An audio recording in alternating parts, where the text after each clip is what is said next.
ये दो mics try करने के बाद मेरे पास कुछ ऑडियो सीक्रेट्स हैं जो मुझे लगता है कि आपको बताना चाहिए। बिफोर 2023 एक clear audio without background music आने के लिए माइक के पास खुद का एक मैजिक होना चाहिए था which separates noise and voice. But in present the same magic can be done by editing software and AI voice enhancers. So इस चेंज के वजह से it's change the entire perspective कि कौन सा माइक भी इस समय खरीदना चाहिए। एंड अभी तक आई हैव रियलाइज्ड कि audience doesn't want a clear audio, they want a natural audio. Before we start मैं आपको ये सेटअप दिखा देता हूँ। This is recorded on smartphone JBL का mic. The first microphone difference is condenser microphone and dynamic microphone. Dynamic microphones live stages पर use होते हैं। जैसे जब एक लाइव कॉन्सर्ट हो रहा है वहां पर guitar, drums, base, audience, singer सब कुछ चिल्ला रहा है। वहाँ इसलिए इन डायनामिक्स माइक का इस्तेमाल किया जाता है जो सिर्फ एक स्पेसिफिक पॉइंट से आने वाली आवाज को कैप्चर करते हैं एंड बाकी सारा नॉइज वो अपने आप इग्नोर कर देते हैं। सो डायनामिक माइक का स्पेशलिटी होता है हाई केओटिक नॉइसेस में वो स्पेसिफिक साउंड्स कैप्चर करने को काम आता है। इसको मुंह के एकदम पास रखना पड़ता है एंड जैसे ही हम इसे मुंह से पीछे लेकर आए तो आवाज कम होना स्टार्ट हो जाती है। And if I were talking this way and I move backwards, you're gonna notice the huge fall off there. On the other hand, condenser microphones are sensitive to the sound. ये सारा audio capture करता है जिस भी environment में ये होता है। बट इसका best part is it captures the voice का एक्सीलेंट डिटेल्स। ये यूज होते हैं स्टूडियो सिंगिंग रूम्स में जहाँ एनवायरनमेंट कंट्रोल्ड होता है क्योंकि वो सेंसिटिव होते हैं, नॉइज कैंसिलेशन का फीचर नहीं होता। लेकिन इंजीनियर्स आर स्मार्ट, उनको कंडेंसर माइक्रोफोन में ही स्मार्ट बैकग्राउंड नॉइज निकालना था। So what they decided, they'll use something called as directional pickup patterns, which when a mic is placed, it will capture the sound in a certain radius, at a certain distance or at a certain angle. Using this information, let's decide आपको कौन सा mic खरीदना चाहिए। कौन सा mic best है depends upon the conditions that you are going to shoot in. पहले तो हम क्लासीफाई करेंगे wired microphones, wireless microphone and shotgun microphone. Category 1 wired में recording condition indoors, talking head videos जिसमें क्रिएटर का फेस विजिबल है। The great and best Boya wired microphone. I believe कि सबको इसी माइक्रोफोन से स्टार्ट करना चाहिए एंड द रीजन इज, ऐसा मुझे मुंह के पास पसंद नहीं है, and the reason is cheap budget and great audio. Last 3 years से मैं खुद इसे इस्तेमाल कर रहा था। इसके जो हाइज है उनको थोड़ा बूस्ट किया गया है, ट्रेबल बूस्टेड है। उसके वजह से सारे कंपैरिजन वीडियो में तुम्हें बोया का माइक बेस्ट साउंड लगेगा। As a starting I believe सबको यही खरीदना चाहिए and until and unless you make money from your content तब तक माइक अपडेट मत करना। द सेकेंड इज वायर्ड में ही इंडोर में कैटेगरी है पॉडकास्ट या फिर स्ट्रीमिंग की, अगर हम वॉइस ओवर करते हैं तो। अगर तुम्हें फ्रेम में माइक्स पसंद है, जैसे ऐसे बीच में माइक रखा हुआ है उसके ऊपर तुम बोल रहे हो, कंडेंसर में भी 7000 में ऑप्शंस हैं विच यू कैन कंसीडर।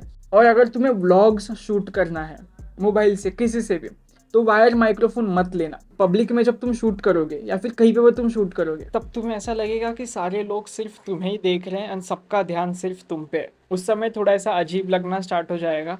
अगर पक्का कंफर्म है कि व्लॉग शूट करना है, शॉटगन माइक्रोफोन लेना जो कि मोबाइल के ऊपर क्लैंप होगा। यहाँ पर भी एक कंडीशन है कि तुम 1 हैंड डिस्टेंस पे हमेशा शूट करोगे। शॉटगन्स माइक्रोफोन में ये प्रॉब्लम है कि जैसे ही तुम्हारा डिस्टेंस बढ़ जाता है कैमरा, माइक और कैमरा का, तो खराब होना स्टार्ट हो जाती है। अभी ये मेरे 1 हैंड डिस्टेंस पर इसलिए क्लियर साउंड कर रहा है। अभी मैं पीछे सरक गया ना, यू विल रियलाइज कि ये कितना गंदा और अजीब साउंड करता है। In shotgun people say the lengthier the tube the better the sound.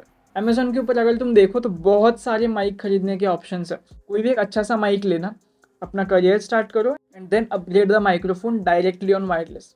Blogging वालों को वायरलेस ही बेस्ट रहता है, बाकी कुछ मत देखो। इफ़ यू कैन, अभी you can afford 35-40,000, well prefer directly ले लो। गलती से भी कोई भी वायरलेस माइक्रोफोन बजट में मत लेना। The only 2 wireless microphone which I recommend is या तो रोड का या फिर DJI का। रीज़न है ये जो छोटे छोटे माइक्रोफोन्स हैं ट्रांसमीटर रिसीवर का, आई एम 100% श्योर इनको चेक करने की भी जरूरत नहीं है, वहाँ लेटेंसी आएगी। पहले तो मुंह लेगा फिर बाद में वर्ड्स आएंगे या फिर वर्ड्स आएगा बाद में मुंह हिलेगा। वायरलेस माइक्रोफोन का 2-3 कंडीशन है which it should satisfy. The first is receiver में खुद का रिकॉर्डिंग होना ही चाहिए क्योंकि इट्स रिस्की।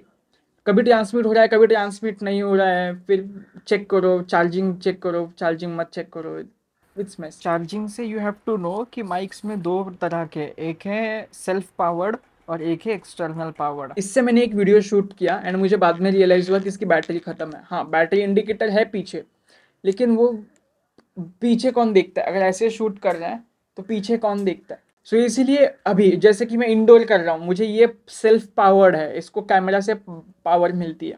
जितना हो सके उतना एक्सटर्नल पावर माइक्स है उनको अवॉइड कर। लेकिन ये जो JBL वाला है ना, इसका साउंड बहुत बेस्ट है। एक छोटा सा डेमो दूं आपको, ये सुनो। गुजारा हो तेरे बिन गुजारा अब मुश्किल है लगता, नजारा हो तेरा ही नजारा अब दिल है ये कहता,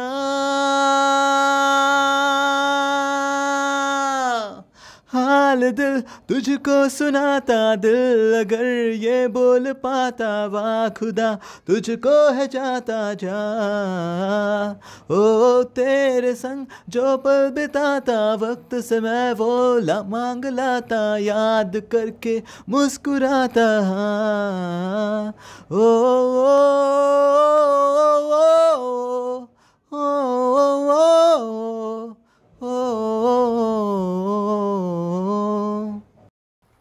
मस्त था ना? बताओ कमेंट सेक्शन में कैसा लगा। एंड हम आगे का वीडियो कंटिन्यू करते हैं।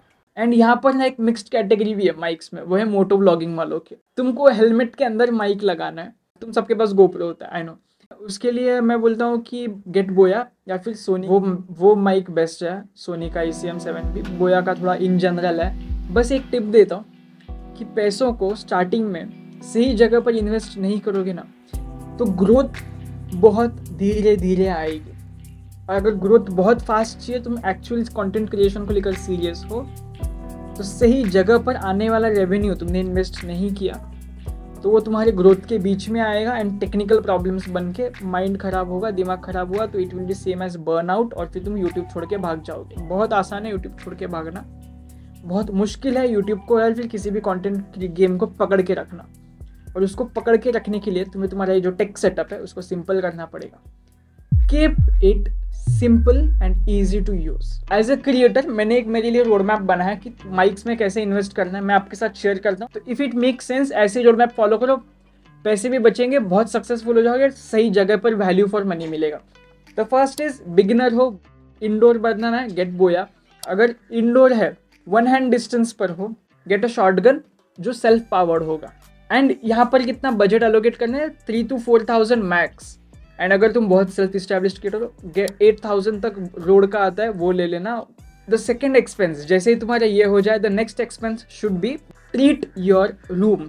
जैसे ही रूम ट्रीट हो जाए, द थर्ड एक्सपेंस सबको, मुझे लगता है वायरलेस माइक के ले लेना चाहिए। दिमाग ही खत्म कर देता है वो, लेकिन उसका कंडीशन है वो चार्ज होता है। बट अगर हम वो दो ही ले, जैसे रोड और DJ है, तो उनका 14-15 आवर्स तक बैटरी रहता है, तो इट्स मेक ओके सेंस बनाता है वो लेने के लिए। एंड इन सब में इफ़ यू आर थिंकिंग कि यार बैकग्राउंड नॉइस का क्या, मैं रोड के बाजू में रहता हूँ, यहाँ पर रहता हूँ, यूज़ एडिटिंग सॉफ्टवेयर में वॉइस आइसोलेशन या फिर वॉइस एनहांसमेंट फीचर्स। तो जैसे ही तुम क्लिक कर दो, बैकग्राउंड आवाज़ निकल जाता है, ऑडियो पॉलिश हो जाता है। It should be simple to use, क्योंकि अगर कॉम्प्लेक्स है, तुम PC में रिकॉर्ड कर रहे हो, कौन सा वो एक सॉफ्टवेयर है ना जो बहुत लोग यूज़ कर रहे हैं, कुटला सॉफ्टवेयर है तो ऑडासिटी, सब लोग यूज़ कर रहे हैं, तो उसमें सिर्फ ऑडियो रिकॉर्ड करो, फिर उसमें से बैकग्राउंड म्यूजिक निकालो एंड फिर कॉम्प्लेक्स मत करो अपना शूटिंग, कीप इट सिंपल।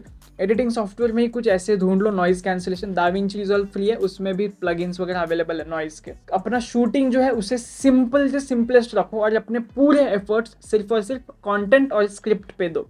जो भी mics which I think best as a creator, वो सब कुछ मैंने जो है अमेजोन के स्टोर पे लिखा हुआ है। यहाँ पर नीचे डिस्क्रिप्शन में मैंने ये भी लिखा हुआ है कि कौन से कंडीशंस में माइक यूज़ करना है। तो डिस्क्रिप्शन में लिंक है, उसको पे क्लिक कर दो, तुम माइक देख सकते हो तुम्हारे कंडीशंस के ऊपर कौन सा बेस्ट है। And remember, the audience only cares about the natural sounding audio. Bye bye.